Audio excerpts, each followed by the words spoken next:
नमस्कार। आज हम इंटरनेट की एक ऐसी वायरल दुनिया की गहराई से पड़ताल करने वाले हैं जो प्राचीन पौराणिक कथाओं और विश्व के प्रमुख धर्मों को आपस में जोड़ देती है। हम एक ऐसे वेब पेज के बारे में बात कर रहे हैं जिसने लाखों लोगों का ध्यान खींचा है। यह सिर्फ कोई एक दावा नहीं है, बल्कि एक पूरा डिजिटल चक्र है, और आज हम इसके हर एक पहलू को डिकोड करने वाले हैं। तो आज के इस विश्लेषण में हम मुख्य रूप से इन 4 बिंदुओं पर नजर डालेंगे। एक वायरल पौराणिक दावा। 2 फैक्टाइज फैक्ट्स चैनल की प्रोफाइल। 3 इसके आसपास का पूरा वीडियो इकोसिस्टम। और 4 मिथक, इतिहास और रहस्य का ये अजीबोगरीब संगम। चलिए सबसे पहले बात करते हैं इस वायरल फिनोमिनन और इसके मुख्य पौराणिक दावे की। आइए इस विशाल आंकड़े पर गौर करें। 47,12,859, जी हाँ, 4.7 मिलियन से ज्यादा व्यूज, और इसके साथ ही 57,000 से ज्यादा लाइक्स और 7,000 से अधिक कमेंट्स। इतने बड़े आंकड़े साफ बताते हैं कि ये कंटेंट कितनी दूर तक फैला है। ये कोई छोटी मोटी बात नहीं है, बल्कि एक ऐसा मुद्दा है जिसने एक बहुत बड़े दर्शक वर्ग को अपनी तरफ खींचा है। लेकिन असल में दावा क्या किया गया है? स्रोत के डिस्क्रिप्शन में जो लिखा है उसका सीधा अनुवाद कुछ इस तरह है। इस वीडियो में हमने आपको रावण की बहन शूर्पणखा के बारे में बताया है, और बताया है कि कैसे उसने इस्लाम की शुरुआत की और मक्का मदीना कैसे स्थापित हुए। देखिए, ये एक बेहद विवादास्पद और संवेदनशील दावा है। यहाँ हमारा उद्देश्य किसी भी तरह से इस दावे का समर्थन या खंडन करना बिल्कुल नहीं है, बल्कि निष्पक्ष होकर यह समझना है कि इस तरह के विषय डिजिटल स्पेस में किस तरह पेश किए जाते हैं और कैसे वायरल हो जाते हैं।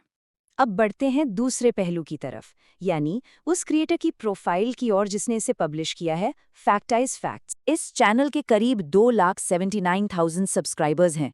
दिलचस्प बात यह है कि चैनल का जो घोषित उद्देश्य है और जो असलियत है, उन दोनों के बीच एक बहुत बड़ा अंतर है।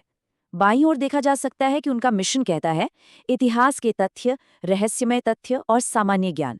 लेकिन दाईं ओर जब वास्तविक टाइटल्स देखे जाते हैं तो वहां द्रौपदी के 10 रहस्य और इंसान के रूप में हैवान था चंगेज खान जैसे शीर्षक मिलते हैं।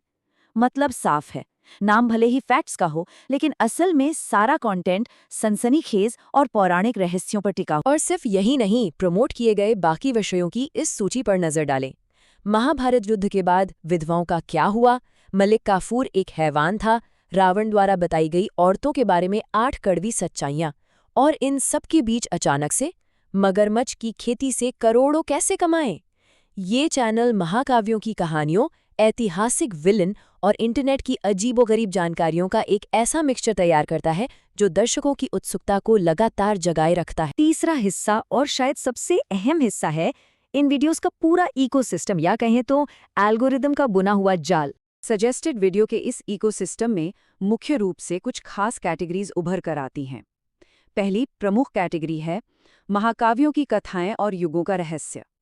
यह हिस्सा पूरी तरह से हिंदू महाकाव्यां, देवी देवताओं और हमारे ब्रह्मांडीय युगों की कहानियों पर बहुत अधिक केंद्रित। जरा इन व्यू काउंट्स को देखें, ये वाकई चौंका देने वाले हैं। रोज का ज्ञान चैनल के वीडियो चारों युगों में लड़ाई क्यों हुई को 1,30,00,000 यानी 13 मिलियन व्यूज मिले हैं। मन की जीत के इसी तरह के वीडियो पर 51 लाख व्यूज हैं, और दिव्य कथा के शिव जी का जन्म कैसे हुआ को 21 लाख बार देखा गया है। ये आंकड़े साबित करते हैं कि देवताओं और पौराणिक युगों से जुड़े कंटेंट की इस डिजिटल दुनिया में कितनी भारी मांग है। अब दूसरी महत्वपूर्ण कैटेगरी सामने आती है जो सीधे तौर पर मुख्य वीडियो के दावे से मेल खाती है। ये है क्रॉस रिलीजन क्लेम्स, यानी 2 अलग-अलग धर्मों को जोड़ने वाले दावे। इन सजेस्टेड शीर्षकों पर ध्यान दें।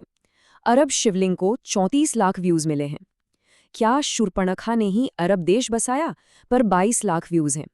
इसके अलावा क्या मक्का में शिवलिंग की पूजा होती है, और भगवान शिव मक्का मदीना में कैसे कैद हो गए, जैसे वीडियोस भी इसी लिस्ट में मौजूद हैं। अब एल्गोरिदम का खेल समझिए। वो इन बेहद विशिष्ट और संवेदनशील दावों को एक साथ जोड़ देता है। इससे हिंदू धर्म और इस्लामिक पवित्र स्थलों के कनेक्शन के इर्द गिर्द लाखों व्यूज का एक कभी ना खत्म होने वाला लूप तैयार हो जाता है। इस डोनट चार्ट से इस पूरे साइडबार इकोसिस्टम का सारांश एकदम साफ हो जाता है। सबसे बड़ा हिस्सा पौराणिक कथाओं और महाकाव्यों का है। दूसरा मध्यम आकार का हिस्सा उन क्रॉस रिलीजन दावों का है जिनकी अभी हमने चर्चा की, और सबसे छोटा हिस्सा वर्तमान राजनीति और समाचार का है, जैसे एस जयशंकर या अरविंद केजरीवाल से जुड़ी खबरें। यानी इस पूरे परिवेश में दबदबा तो पौराणिक कथाओं का ही है, बस बीच बीच में न्यूज़ और राजनीति एल्गोरिदम के जरिए अपनी जगह बना लेते हैं। तो अंत में आते हैं हमारे चौथे खंड पर, मिथक, इतिहास और रहस्य। यानी इस पूरे डेटा का असल में मतलब क्या है। इस एल्गोरिदमिक इकोसिस्टम की ताकत को समझना बहुत जरूरी है। ये एक ऐसा डिजिटल वातावरण है जहां रहस्यमयी तथ्यों, प्राचीन महाकाव्यों और अंतर्धार्मिक सिद्धांतों को एक साथ गूंथ दिया जाता है। इसका नतीजा एक ऐसा व्यूअरशिप लूप जो खुद ब खुद चलता रहता है। आसान भाषा में कहें तो प्लेटफॉर्म इतनी आसानी से काम करते हैं कि वो एक पौराणिक दावा देखने वाले इंसान को तुरंत उसी तरह के दर्जनों अन्य दावों से जोड़ देते हैं, जिससे घंटों तक एक ही तरह की जानकारी का उपभोग होता रहता है। और इसी के साथ हम इस पड़ताल के अंत में एक बहुत ही गहरे सवाल पर पहुंचते हैं। जब ये विशाल डिजिटल इकोसिस्टम इतिहास, महाकाव्यों की कथाओं और अलग-अलग धर्मों को जोड़ने वाले दावों का ऐसा मिश्रण तैयार करते हैं और उन्हें लाखों लोगों तक पहुंचाते हैं, तो अंततः ये हमारे अतीत को समझने के नजरिए को किस तरह बदल रहा है। सोचने वाली बात है कि क्या इतिहास अब प्रमाणित तथ्यों से समझा जा रहा है या एल्गोरिदम द्वारा परोसे गए रोमांचक रहस्यों से। आज के विश्लेषण में बस इतना ही। इन डेटा पॉइंट्स के पीछे जो सच्चाई छिपी है वो हम सभी के लिए एक विचारणीय प्रश्न है।